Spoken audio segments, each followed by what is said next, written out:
अगर सुब्रमण्यम स्वामी की बात सुनोगे तो वो यही चीज बोलता है। एक इस तरह का फ्रस्ट्रेटेड आदमी दिखाई देता है जो यही कहता है कि दुनिया की सारी बातें मुझे ही पता है, दूसरी किसी को भी पता नहीं है। चाहे नरेंद्र मोदी हो, चाहे राहुल गांधी हो, चाहे सोनिया गांधी हो, चाहे चाइना हो, चाहे अमेरिका हो, सब सुब्रमण्यम स्वामी से ही डरते हैं। वो इस तरह के फैक्ट पेश करता है।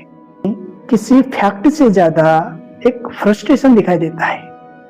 ऐसा लगता है उसको मंत्री न बन पाने से, जो बीजेपी से वो चुनाव जीता था तो उसको कोई मंत्रालय नहीं मिला शायद, इस वजह से वो ऐसा लगता है कि वो फ्रस्ट्रेटेड है, गुस्से में है, इसलिए अपना गुस्सा उतार रहा है।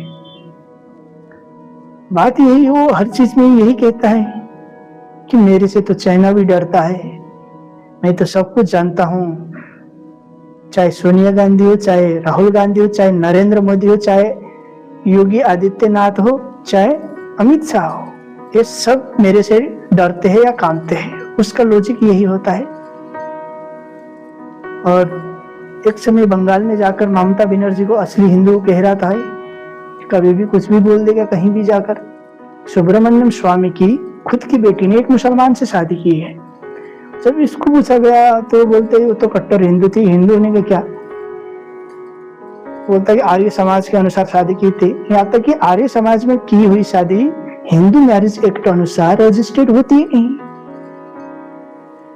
हिंदू मैरिज एक्ट अलग है और इंडियन मैरिज एक्ट अलग है। और खुद को कभी कभी कहता है कि मैं नास्तिक हूं, बोलने का कोई ढंग नहीं, कभी भी कुछ भी बोल दे। और दूसरे को हिंदुत्व सिखाता है, हम हिंदुओं के लिए काम कर रहा है करके बोलता है। और खुद की बेटी मुसलमान के साथ है। अब सुब्रमण्यम स्वामी की खुद की बेटी मुसलमान के साथ शादी करके बैठी है और दूसरे को बोलता है हिंदू धर्म के बारे में दूसरे को लेक्चर देता है। तो दुनिया की जितने भी बातें हैं केवल मुझे ही पता है, मैं ही सही हूं, मेरे अलावा कोई भी सही नहीं है। ये सुब्रमण्यम स्वामी की इसी तरह की धारणा होती है।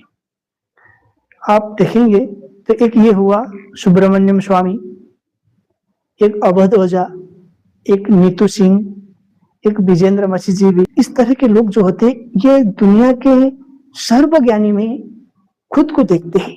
मतलब दुनिया में जो भी है वो सब की ज्ञान केवल हमारे पास ही है। दुनिया की सारी बातें केवल मुझे ही पता है और मेरे अलावा किसी दूसरे को पता हो ही नहीं सकता।